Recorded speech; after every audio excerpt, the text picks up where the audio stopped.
Welcome to the OU Rover team and the rover which we hope to take to competition in Utah. The OU has a Mars Society and 30 members of the OU Rover team, mostly undergraduate engineering students with some postgraduate students in fields of space science.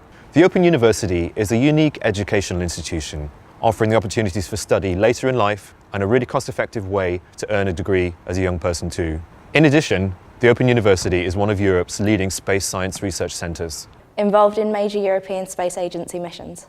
From the famous Rosetta mission to land on a comet. Like the Beagle 2 mission to Mars. To ExoMars, which will see the first European rover on Mars. So in our first year of trying to compete in URC, we wanted to make some of the mechanical things as straightforward as possible. So we're using extruded aluminium for the frame of the rover, which makes it easy to go through rapid iterations and to make some modular sections as well.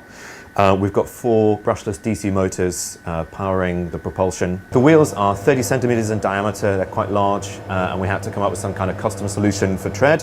They are foam filled, so there's no inflation, but yet they're soft enough to deform around objects such as rocks, and they're covered in rubber and plastic. We tested various types of wheels in the Mars yard and over hard rocks, hard basalt rocks, and the initial wheels that we had didn't work so well. They were too hard.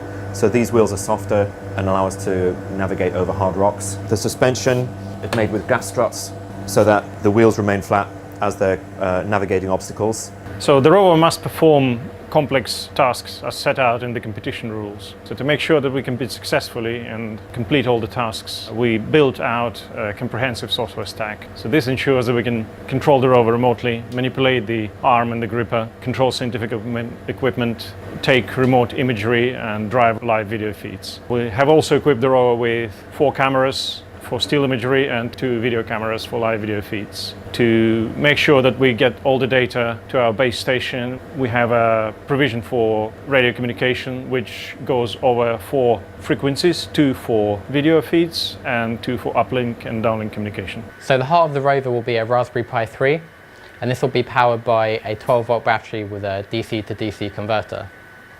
These 12-volt batteries will power the Pi and all of the scientific instruments. And all of these instruments will be able to complete all of the tasks for us. We also have a custom electronics box made by Protocase, our sponsors, who've kindly given us $2,000 of funding. And this will house all of our electronics and protect them from dust and potential rain. We finally have a manual kill switch on the rover. And this kill switch will be able to stop the rover in its tracks in case of any potential damage.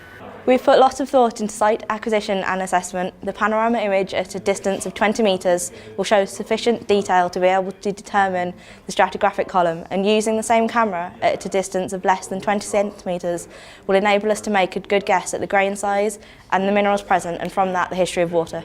Once the site is acquired, the rover will use an auger to drill to a depth of at least 10 centimetres. Discarding soil from the first drill, soil from beneath 10 centimetres will be collected and channelled into the sample containers contained within the carousel. The rover will be able to carry out a pH test and carbonates test in situ, and the subsequent samples will be retained and sealed and returned to the lab. One of the tasks for the competition is known as the equipment servicing task. This task requires a robotic arm which we've made custom. This robotic arm has multiple degrees of freedom, including 4 actuators and 2 DC motors. This will allow us to be very flexible with our arm and to manipulate objects such as screwdrivers, drawers and trays. The robotic arm is currently being machined and ready for competition. The final iteration will have less material, making it lighter, but the same design, utilising linear actuators, a lever system which minimises the length of actuators required, a differential to achieve the final 2 degrees of freedom, and end effectors. With a reach over 1 metre, the powerful arm can lift objects of up to 5 kilos and place them in a collection tray will be used for the extreme retrieval task.